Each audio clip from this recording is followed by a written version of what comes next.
See what God has for us. Today, I'm going to speak briefly about a very important subject, which is central to every message that is preached in the Bible. A message that concludes all messages, whether prophet preaches it, whether priest declares it. Whosoever preaches in the name of Jesus to man, just guess what? At the end of it, what he is expecting. And that word is change. Say change. Change. Change.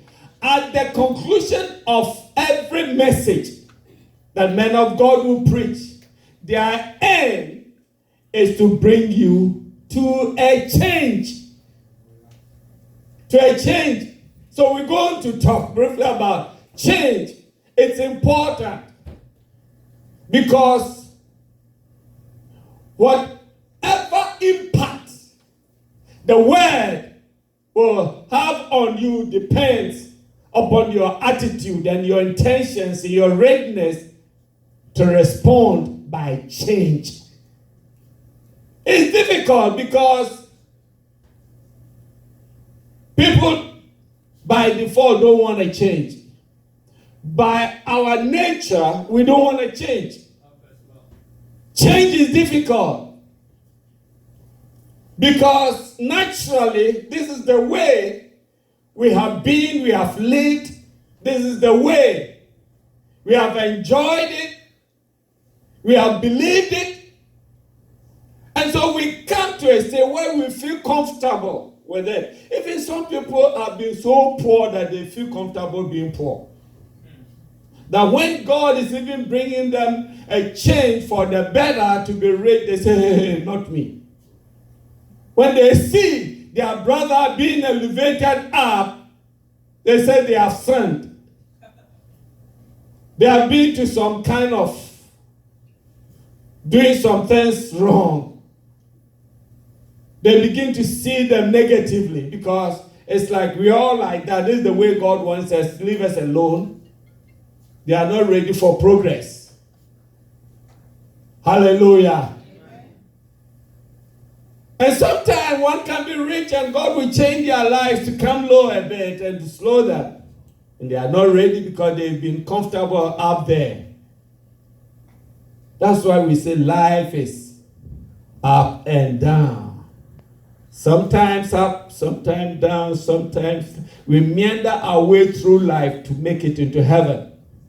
The heaven you are going, you will not get it there so easily. There are roadblocks, there are so many obstacles, oppositions, and all that. And I always look at life as a stage, like a football game. There are defenses, the attackers, the midfielders. You have to dribble your way through, and you need one another to help make you there. Whilst you are going to score, somebody is building a defense to stop you. Somebody is trying to pull you back, but you try and force, press your way. You must try and dribble. You see, whether you dribble here, look at them. The striker, they dribble to the left or to the right, or in the middle here. They have the object, their goal, where they want to reach. They want to reach a place where they will score in just one place. Hallelujah. Amen. But the process to that place comes with all sorts of challenges, difficulties. Hallelujah. So sometimes the reason why you have to dribble to the left or right is that you have to change. You go here, you see that another person is coming, so you change, you come here, you move there, like that, all with the focus of reaching to your goal. I call for a change. You got to change. So you reach certain point in your life, God will call you to change direction. To change. But unfortunately, we have been so comfortable sitting down there. Here we are, and expecting somebody to come and carry us like Ashanti chief in a palanquin to their place. It doesn't work like that. You have to work it. There are two ways that change can come. Two ways that change can come.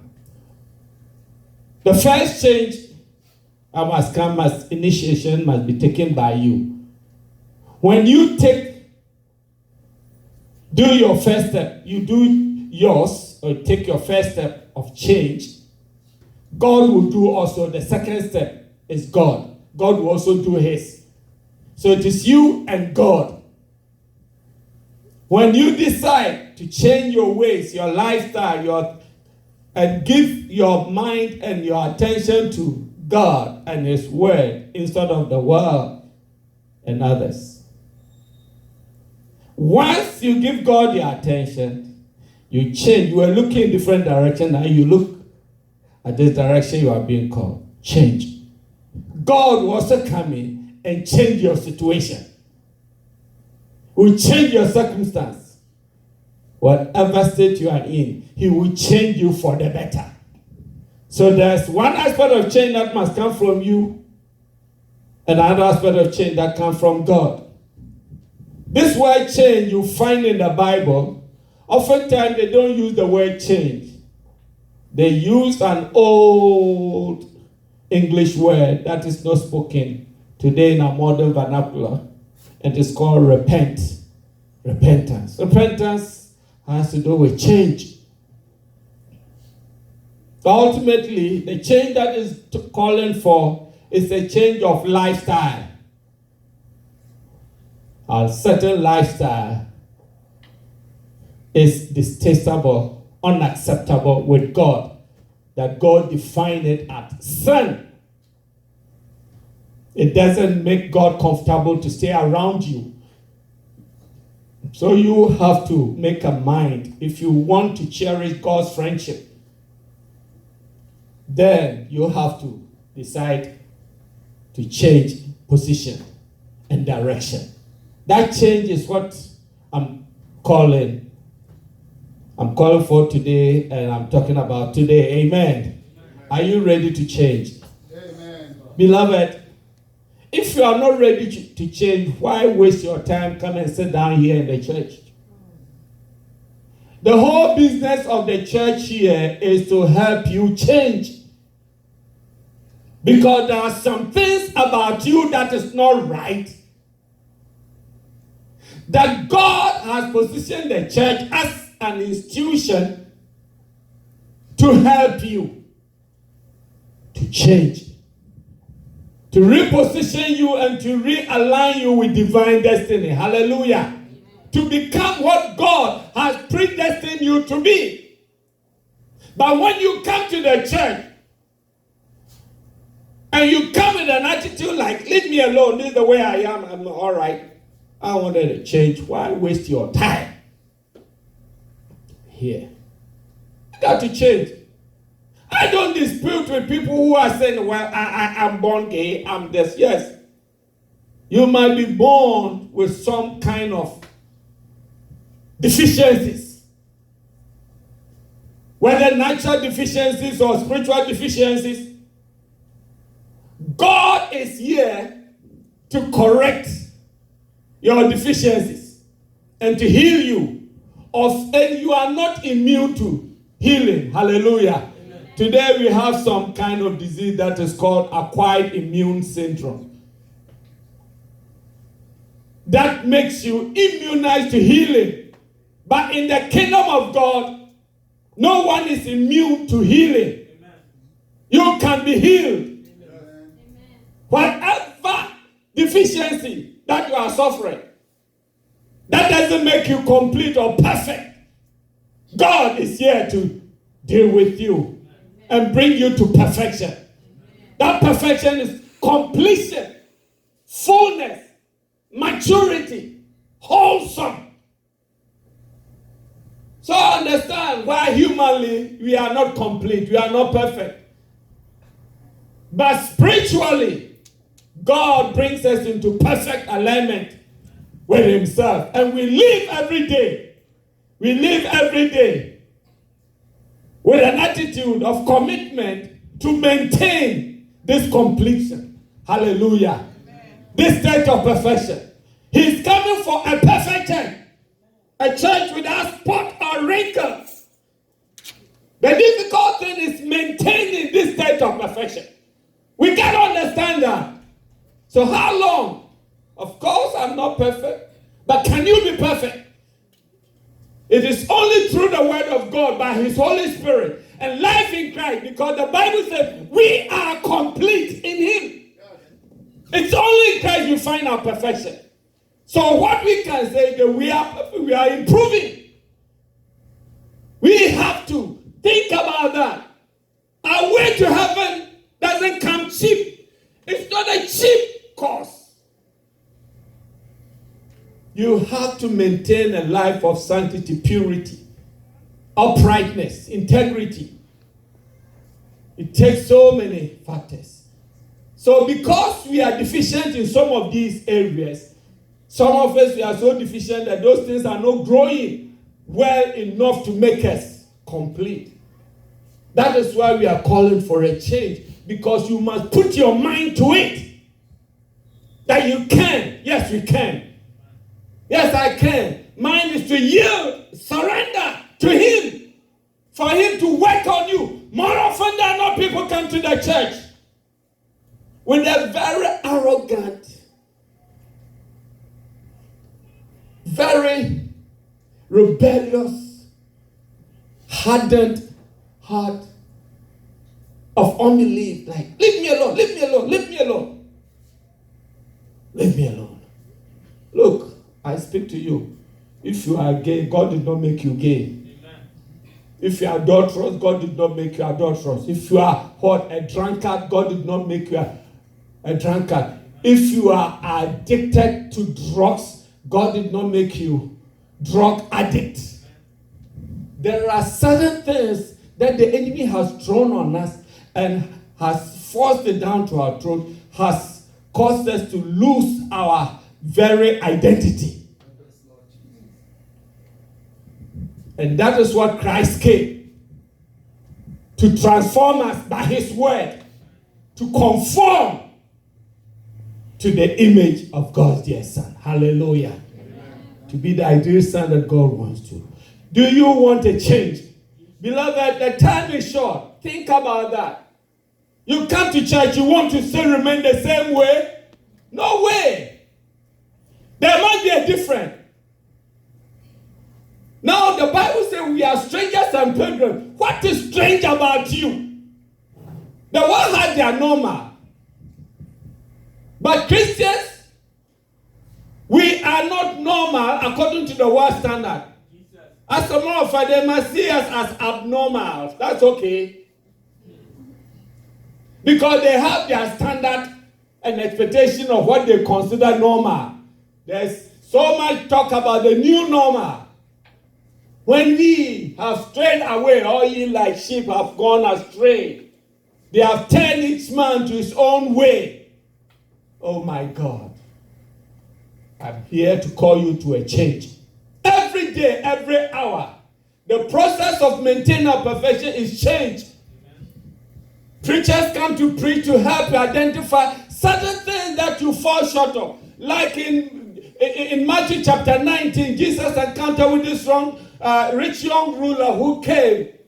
And this man wanted to follow Jesus. But Jesus said to him, look, one thing that you lack. One thing that you lack. Today I tell you there's something that you lack. What is that thing you lack? If when you respond to the gospel and change, you recover. He came to restore that one thing that you lack. That thing you lack, God, the devil has stolen it. Jesus came to restore it. If all you acknowledge that and change, one thing that you lack. Hallelujah. There's something that you lack. That's why there's a need to change, to recover what is rightfully yours. Do you want that? Romans chapter 2, verse 1 to 4.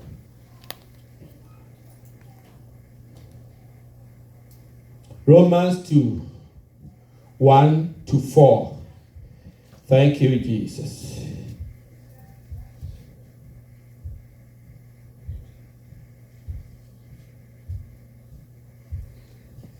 Okay, let's hear the word of God. Romans chapter 2, verse 1 to 4. Therefore, thou art inexcusable, O man, whosoever thou art, that judgest. For wherein thou judgest another, thou condemnest thyself. For thou that judgest doest the same thing. We are so obsessed about pointing people their mistake. Telling them the world, we say we are going fishing, right? Telling people about Christ and his love, the goodies that is in him that they can enjoy, yet we are not ready for those goodies in Christ. And doing the very abominable things that the world is doing, yet we are calling them, come to my church, come to Christ. Thou that judgest, thou condemnest, for wherein thou judgest another, thou condemnest thyself. For thou that judgest doest the same thing. But we are sure that the judgment of God is according to truth against them which commit such things. 3. And thinkest thou this, O man, that judges them which do such things, and doest the same, that thou shalt escape the judgment of God? Or despisest thou the riches of his goodness and forbearance and long-suffering, not knowing that the goodness of God leadeth thee to what? Repentance. The goodness of what? The goodness of God leadeth thee to what? Repentance. I tell you, there's goodies in the Lord. Our going out to fish, our going out to reach out for souls, is to go and parade our Jesus right there. And let the world know that there are better stuff in Christ than what they think they are enjoying in the world out there. There are better stuff there. That is why when you go out there, God does miracles. You lay hands on it, there is recover, and God shows some supernatural occurrences to manifest his presence in his relatives to them, to let them know that I've got more stuff here.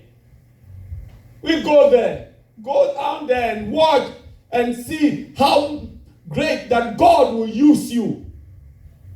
Because God is looking for human agents to go and then, showcase him right there. To know the better stuff in Christ Jesus, the goodness of God. But why God showcase his goodies out there? Why is he taking us to showcase his goodies? His wonderful stuff. Why is God lavishing on us blessings, abundance, his goodness? Even in the midst of your unfaithfulness, unrighteousness, sins, God did not condemn you. Hallelujah. Amen. The Bible says God commanded his love towards us in the whilst we were what? Yet sinners. But all these goodness, the Bible says, it leads us to what? It must lead us repentance. That repentance is change. Say change. Change. God is doing anything possible to show you his kindness, his love in reality, in practical terms. See, I get all these. Don't follow that guy. The best is here in the church. The best in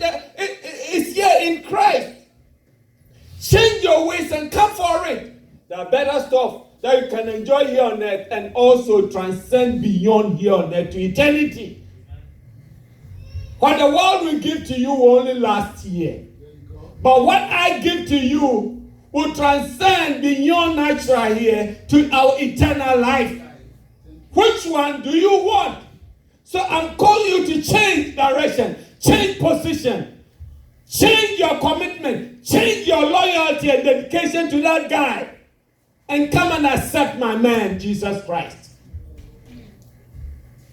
Change your thinking from focusing on traditions and law, and come and accept the word of God. Change your ways, change your lifestyle. Brothers and sisters, this is all I'm calling you today. Hallelujah. Thank you, Jesus. In this small passage that I read to you, the writer was rebuking the Christians. I like the book of Romans so much because the book of Romans was written to the Jewish Christians, the Jewish people who have become Christians and who want to use their background and status as Jews and Christians because being Jew, they were given the law, the word of God first. So all other nationals who comes to Christ must be subject to the Jews. In leadership, when it comes to leadership in the church or in the things of God, they must listen to them. You see, some of us, we come to the church with an attitude of our social status. Oh, you know who I am? I'm from a royal family. I'm from a royal. You know who I am? I'm the mayor of this place. You know who I am? I'm the boss in my job. You know who I am? I'm this. Titles. So when they come to the church, when they come to the kingdom, they want to use their secular status to intimidate others who are in the church. Yes, we are Christians, but you must know that I am this. But this is what the writers say doesn't work that way. If even it works, let me ask you. You Jews who say that the law was given to you, and you know the word of God much better than these pagans or sinners. You hear, if you start the book, the Romans, it goes down to tell you, you read the whole book, you see the whole chapter. You that tell somebody that they should not commit adultery. I'm not saying you commit adultery anyway. Do you commit adultery? You that say that one should not fornicate, do you fornicate? You that you say that one should not steal, do you steal? I'm not saying. Because if you go and tell them that they are thieves, that will be a big trouble. But I'm asking you a question. Do you? You that you say that God created, hold itself evident that all men were created equal. Are you racist? I'm not saying you are racist anyway. And now he came down and concluded and said, you see, because of you, the name of your God is blasphemed among the Gentiles. In other words, the reason the sinners, the pagans, are not coming to accept your Jesus and come to church is because of you. You proclaim to be Christian, but you are not acting like Christians. You say you believe in the word, you are preaching the word, but you are not practicing the word. So then, he goes on to ask them.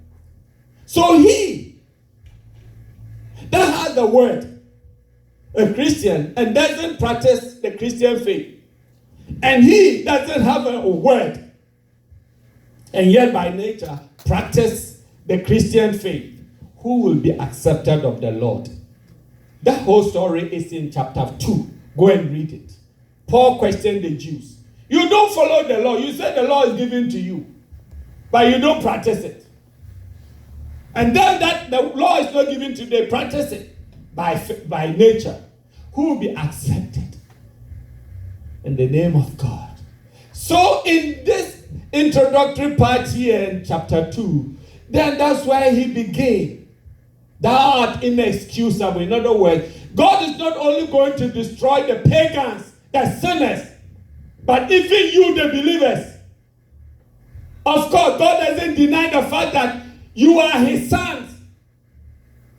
You are his sons. Yes, and you will always be his son. But your eternal place depends upon what you do today. You can be denied of your sonship. It is not eternally guaranteed that you're going to be called. There's going to be sons of God condemned to hell. That is why he's saying that, yes, you can be a Jew, call of God, sons of God, all that. But thou, therefore, thou art inexcusable, O man, whosoever thou that judgest. Yes. You are inexcusable. Because either you go and tell others and condemn them by their act, you are doing the same thing.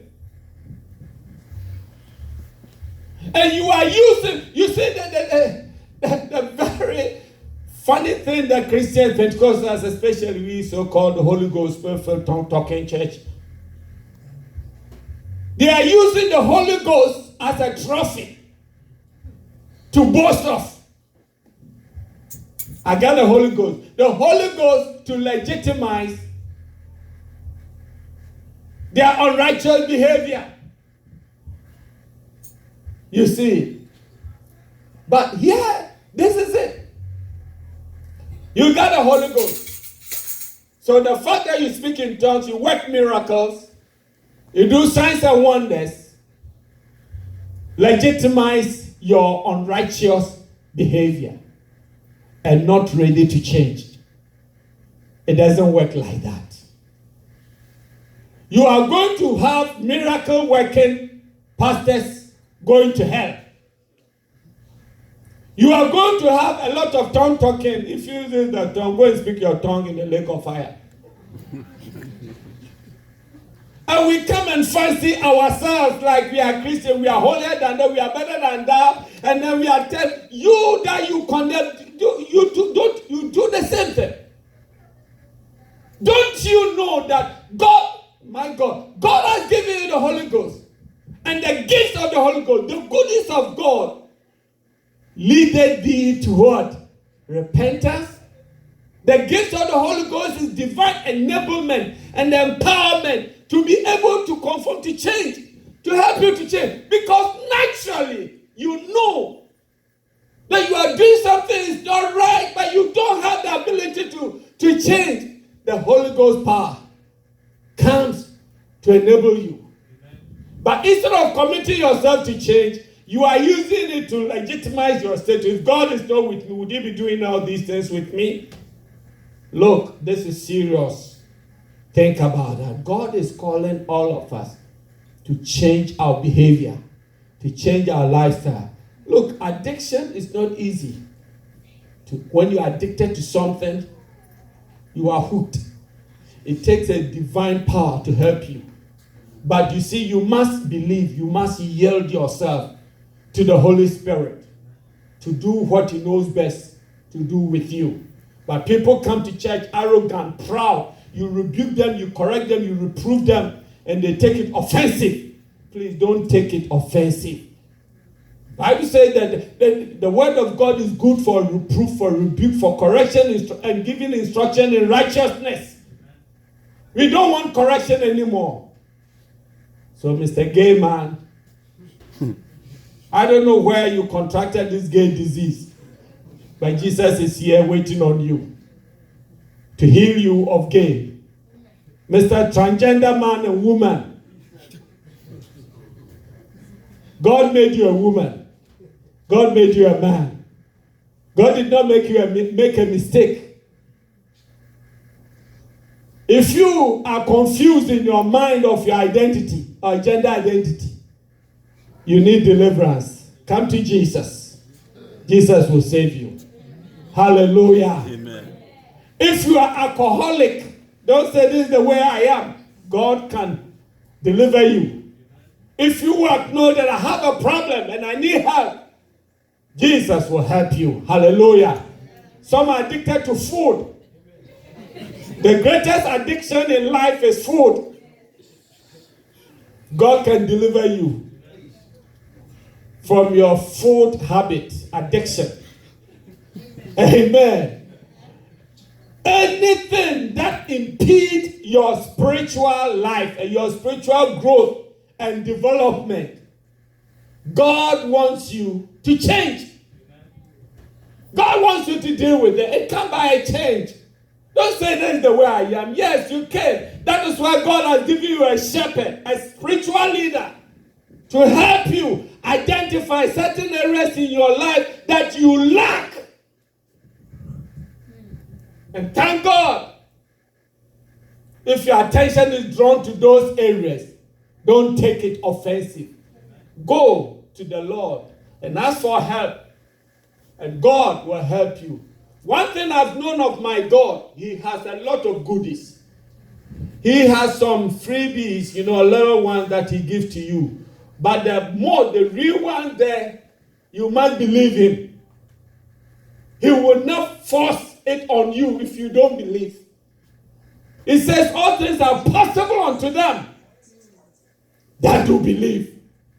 So if you don't believe in the Holy Spirit baptism as it happens on the day of Pentecost, and you fall to the lies that it ended with the first century Christian, God said, no problem. I stand behind. I got a thing I want to give to you, just as I was with them. I'm also with you today. You don't want it? Do it with your own strength. Do it with your own human ability. And go in the race and let the two of you run and see who will reach out first. Run faster. The Holy Ghost help us. Don't push Him back. For you to effect a change, the ministry of the Holy Spirit must be recognized in your personal life. For us to see a change in the corporate church, the ministry of the Holy Spirit must be recognized in the church. The entire ministry of Jesus Christ is the ministry of the Holy Spirit. If the Holy Spirit is in charge, nothing will be difficult. But things are difficult because there's so much human influence, carnality involved. And we are not ready to change, to yield to the move of the Holy Spirit in our life. Today, I call you to change. Sin is very tasty. I don't care how often you have been doing it. You do it over and over again. But you have come to accept it as a new normal. It is not normal, my brothers and sisters. It's not normal. It's not normal. If you really ask God for help, He's helping you. Beloved, I come not to rain on you a whole lot of scriptures. I come to express an idea to you. What is in the heart of Christ? That if you will yield to Him, if you will yield to Him, He will come and give you a new life. Do you want a new life? You want an old life.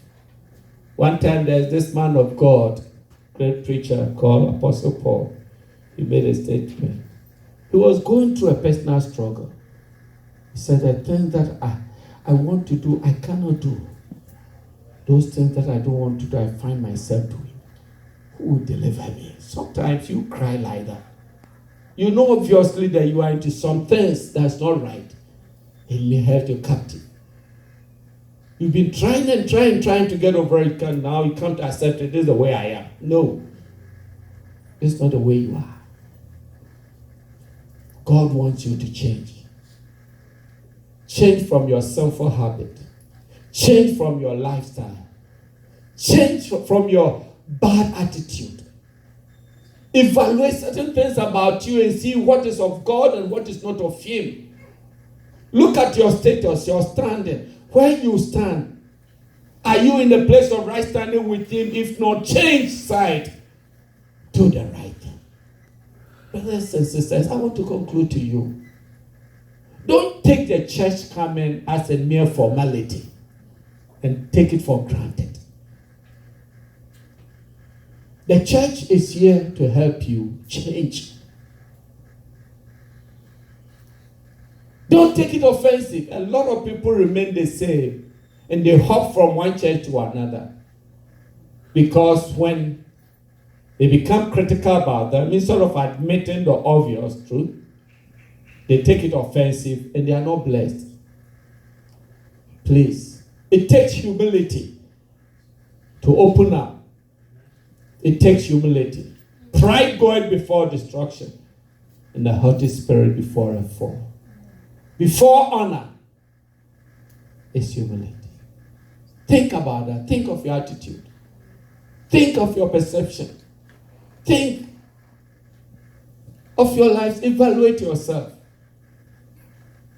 And know, there's one thing that is required of you. Every day, I'm committing to a change. Because every day, God is revealing new things about him to us. Every day, God is elevating us. Yesterday is gone, another day has come. God is doing a new thing in our lives. And anytime God is doing a new, he expects us to acknowledge it and change. You used to be an ordinary member in the church. It has its life status. When you become a deacon, you have to change. When you become a minister, you have to change. When you become a pastor, you have to change. You become a bishop, you have to change. We go through in rankings and in levels. And every level have its code of conduct that requires a change. You've been in a church for many, many years. You cannot live the same way. Continue to enjoy the goodies the same way as you came in primary school. If you are in a middle school, you have to act like a middle school child. You can't be in the middle school and act like your elementary or high school and act like a middle school child. When God wants to take you to the university, then you have to be prepared for a change, and that change to come take your study serious. Do the right thing, you'll be there. You have to change. You become the enemy of your own progress. Man is always evolving in a change because we are progressing from one glory to another. And as we yield to him, we begin to experience the manifestation and the impact of that change in our life. Today I stand there and look at the church and see, just look at yourself 5 years ago. There must be something new. There must be a significant there must be a sense of maturity. Characterize your faith. Some 5 years ago, you need to be brought to the church. Somebody drove and brought you, or every once in a while you come to church, you stop and they come and visit you and all that. Now nobody's minding you again. How long will somebody have to be coming to you instead of